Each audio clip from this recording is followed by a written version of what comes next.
Hello मेरे प्यारे साथियों, आप सभी का स्वागत है अपना खूबसूरत सा प्लेटफॉर्म शक्ति बिहार बोर्ड पे भैया वाले चैनल पे।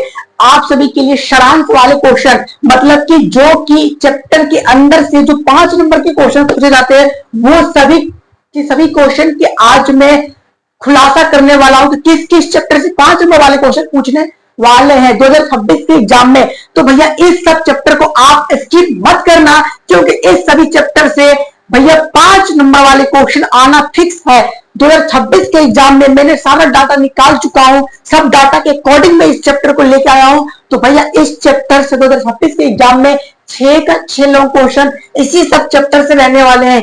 3 और 3 6 कहने का मतलब भैया आपको 6 5 नंबर वाले क्वेश्चन दिए जाते हैं, जिसमें आपको 3 बनाना होता है।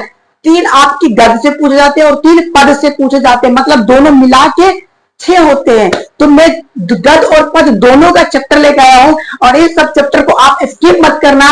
6 से 7 चैप्टर ही है गद में और 6-7 चैप्टर है पद में। ठीक, आपको मतलब 10 से 12 चैप्टर पढ़ना है और 15 नंबर फिक्स करना है। ठीक है, इस सब चैप्टर को मत स्किप करना।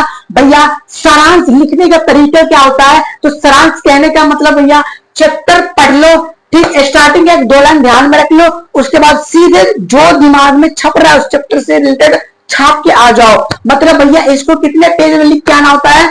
2 पन्ना में लिख के आना होता है, 2 पेज में लिख के आना होता है, क्योंकि ये 5 नंबर के क्वेश्चन होते हैं। कुछ दिन पहले मैं निबंध का क्लास लिया था, उसमें आपको 2.5 पेज लिखना होता है, क्योंकि निबंध एक 8 नंबर के क्वेश्चन के अंदर में आते हैं। तो भैया मैं जितना भी अभी गद और पद का चैप्टर्स नेम बताने जा रहा हूं, वहां से भैया आपके ऑब्जेक्टिव तो हद से ज्यादा सब 2 नंबर वाले क्वेश्चन भी, और हो सके तो भैया 5 नंबर वाला पूछेंगे तो पूछेंगे। 5 नंबर के लिए फिक्स कर लेना इस सब चैप्टर को। ठीक, इससे बाहर मुझे नहीं लगता कि आएगा, और आएगा भी नहीं, क्योंकि भैया 25 वाले सेशन में जितना क्वेश्चन दिए थे ना, 6 में से भैया 5 टकराया हुआ था। प्रूफ के लिए आप टेलीग्राम ग्रुप ज्वाइन कर लीजिए, अदरवाइज आपको और प्रूफ चाहिए तो आप चैनल के कम्युनिटी पोस्ट पे जाके देख सकते हैं। ठीक है, तो फटाफट हम लोग बिना टाइम वेस्ट किए हुए हम लोग देख लेते हैं फटाफट चैप्टर। गद और पद दोनों का मैं बता देता हूं। और हाँ, जिस चैप्टर का राइटर्स नेम आपको हर हाल में याद करना होगा, सब चैप्टर का राइटर नेम, मतलब हर पाठ का लेखक आपको याद करना पड़ेगा, और कौन पाठ क्या है, मतलब उसका विद्या क्या है, चाहे निबंध है, कहानी है, भाषण है, क्या है, ये आपको जानना बहुत ही जरूरी है, याद कर लेना। वैसे मैं ट्रिक लेके बहुत ही जल्दी आ रहा हूं भैया।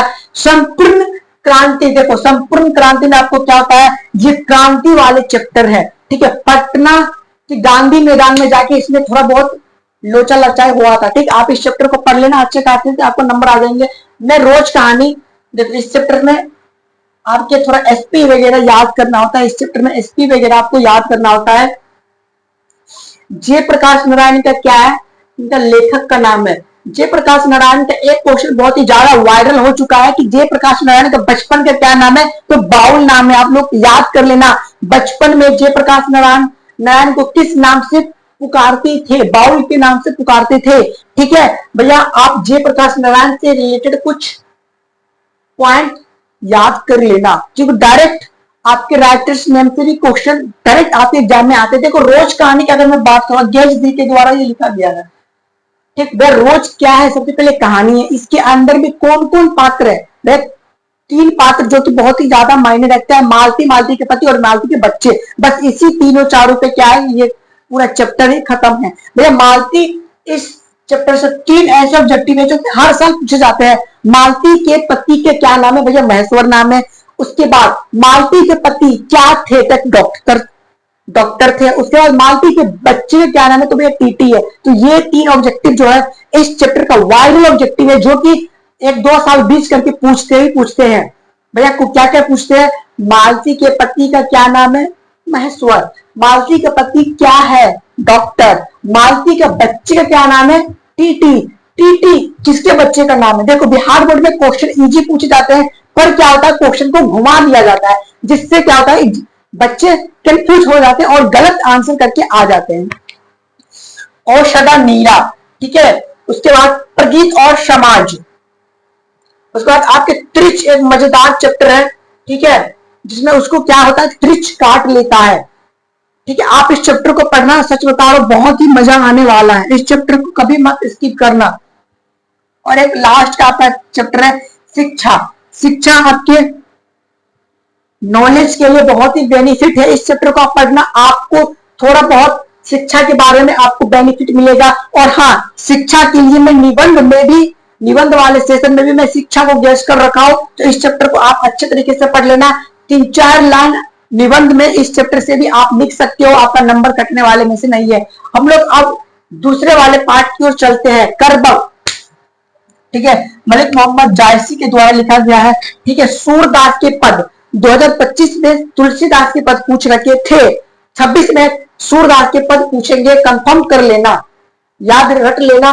पुत्र वियोग, इस चैप्टर को अगर आप नहीं भी पढ़ते हो, फिर भी अगर इससे क्वेश्चन आएंगे तो आप 100% ये क्वेश्चन बनाओगे, मुझे आप पे बिलीव है। क्योंकि भैया इस चैप्टर को पढ़ना इन द सेंस कि इस चैप्टर को क्या लोग पढ़ेगा, क्या पढ़ेगा। एक माँ और एक बच्चे का इसमें कहानी है कि माँ का प्यारा बच्चा उन्हें छोड़ के चले जाते हैं, वो अपने बच्चे को खिलौना की तरह समझते थे।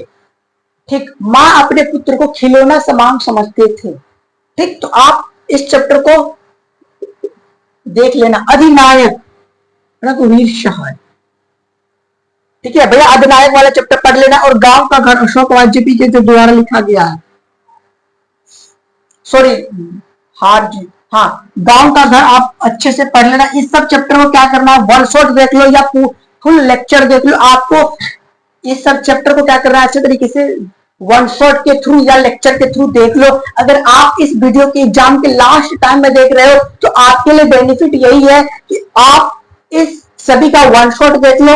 ठीक है, 1-2 बार माइंड के अंदर में रिकवर कर लो, जितना भी आपको याद है रिकवर कर लो। उसके बाद एक पेज पे लिखना ऐसे स्टार्ट करो, तो चैप्टर से जितना आप ज्यादा लिख पाते हो, मतलब नहीं समझे, जैसे कि मैं कोई कहानी सुना, ठीक, उस कहानी को मैं कितना देर लिख पाता हूं, ये बहुत ही ज्यादा मायने रखता है। ठीक है, तो फटाफट आप सभी इस सभी टॉपिक को, इस सभी चैप्टर को अच्छे तरीके से पढ़ लेना, क्योंकि ऑब्जेक्टिव 2 नंबर वाले क्वेश्चन और एक्सप्लेनेशन जो कि चैप्टर के अंदर से लाइन दे देते हैं और उसको बनाना होता है, उसके बाद आपका लॉन्ग क्वेश्चन से इससे फिक्स ही है।